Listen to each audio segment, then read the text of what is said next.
What are we talking about on today's podcast, you ask? Well, we got to talk about how the D-backs own all Chicago teams. How does the rotation break down after Davies got DFA'd? Then part two with Javier Reyes of Locked On Padres for the YouTube audience, or excuse me, not the YouTube audience, for the audio audience, where we break down part two, continue our regression drafting the candidates that we think are going to come back to earth in 2024 just for the audio audience. So for the YouTube audience, go check out the YouTube channel. We already got that video up for y'all. So breaking all that down on today's Locked on Diamondbacks podcast.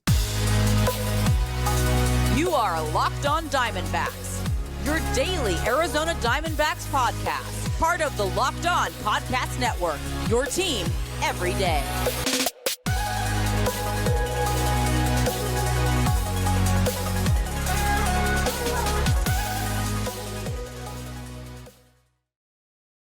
Welcome into the Locked on Diamondbacks podcast, part of the Locked on Podcast Network, your team every day. This episode is brought to you by Game Time. Download the Game Time app and create an account and use code Locked on MLB for $20 off your first purchase. Last minute tickets, lowest price guaranteed. I'm Millard Thomas, host of this wonderful podcast. I'm a multimedia journalist and I'm a graphic designer. So please go check out my website, MillardThomas24.myportfolio.com. On there you can see all my latest work, from my packages to my articles to my photos and my graphic design. If you want to see more content by me, just follow me on Twitter at CreatorThomas24 for my personal account, or look up Locked on Diamondbacks both Twitter, Instagram for the podcast handle. And of course, thank you for making Locked on Diamondbacks your first listen every day. I would not be able to do this podcast without you, my loyal listeners, sharing, subscribing, reviewing, doing all that so I could do this podcast for you.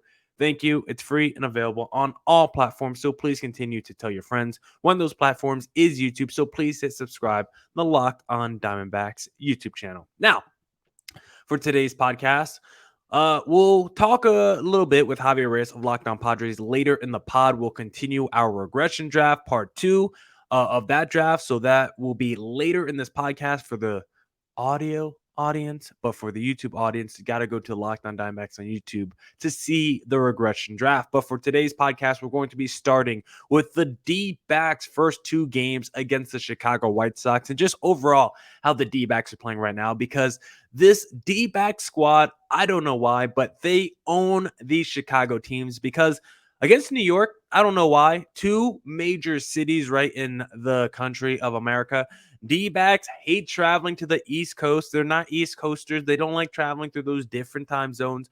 Going into New York, they have sucked against the Mets and the Yankees this year, 2-8 against New York teams. But this D-backs do love themselves a little Midwest, going up to Chi-Town, 8-1 against both Chicago teams this year.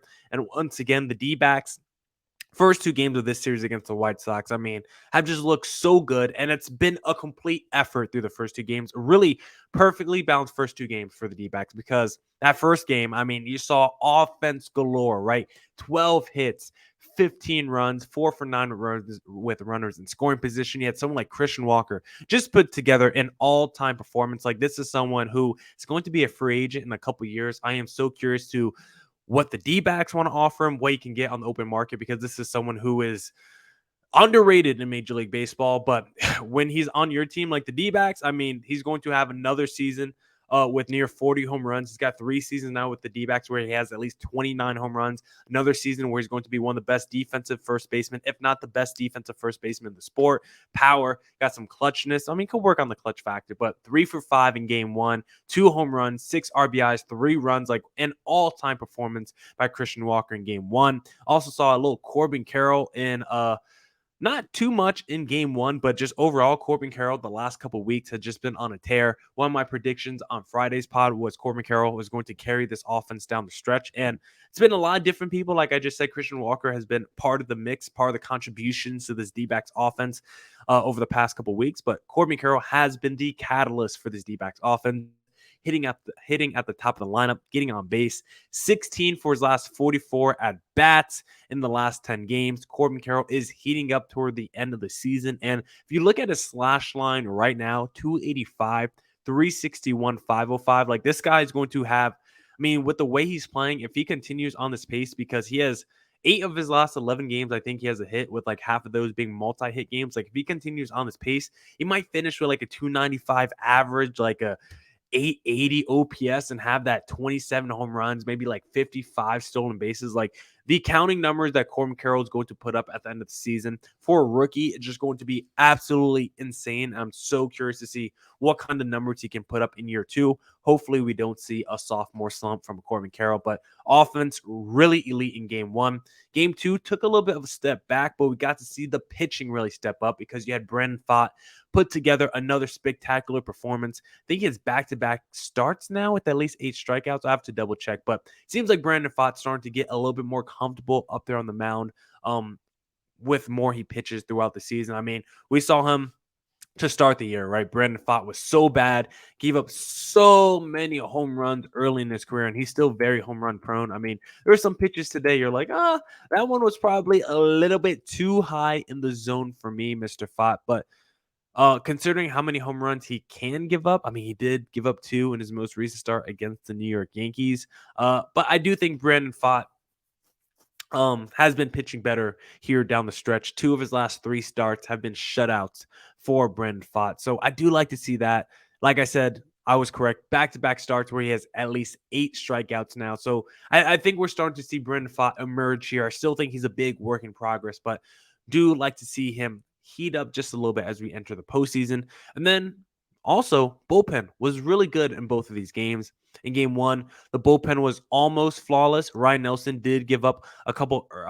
Ryan Nelson gave up, actually, no earned runs. I take that back. Bullpen was flawless in game 1, and the bullpen was also flawless in game 2. Ryan Nelson came in 4.2 innings pitched, no earned runs. It was only Zach Davies who gave up 4 earned runs. So bullpen actually gave up no earned runs back-to-back days against the Chicago White Sox. Nelson came in, then Jarvis, Kyle Nelson in game 1. And then game 2, once again, perfect bullpen. Paul Sewald shuts the door. So it's like you get perfect Pfaadt in game 2, get perfect offense in game 1, get perfect bullpen in both of those games.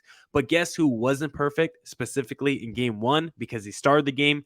Zach Davies, someone who we don't have to see any longer because Davies has been DFA'd, and it's another move that's better late than never because, of course, Zach Davies is not really a helpful contributor at this point of his career for this D-backs team. I did like the D-backs bringing him back this year because I thought he was actually like fine for the D-backs last season, but this year Davies has not been good, and I think it's probably smarter to go with a young, unproven guy than a veteran who is just not giving you much of anything in your rotation. So now with Zach Davies out, like how should the rotation stack up? Well, of course, you're going to have Zach Gallen, Merrill Kelly as your 1 and 2. And then after that, you're going to have a whole bunch of dart throws in your rotation, right?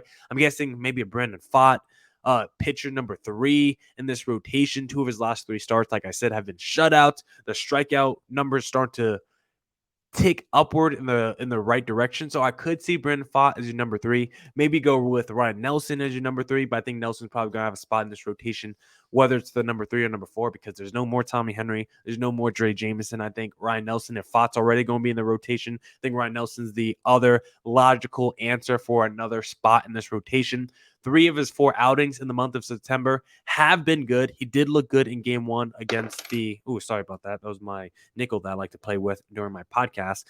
He was good in game 1, so I would like to see Ryan Nelson probably in the rotation. I mean, but him and Brandon Pfaadt are 2 guys that are not going to have super long leashes. Not like Toy Lavelle is going to trust those guys to go out there and give you 7 innings. Like after 5-6 innings, if they haven't made 3 turns to the rotation, that'll be the only way that they stay out there deep in a ball game. Otherwise, by the time that 3rd time to the rotation hits, whether it's the 4th inning, whether it's the 7th inning, Toy Lavello's ready to stand up and come pull his pitcher. And then that number 5 spot in the rotation, it should probably be like a bullpen opener type of situation. You might not even need that number 5 spot once you get to the playoffs. But until then, that number 5 spot, just for prosperity's sake, I think should be a Slade Cecconi.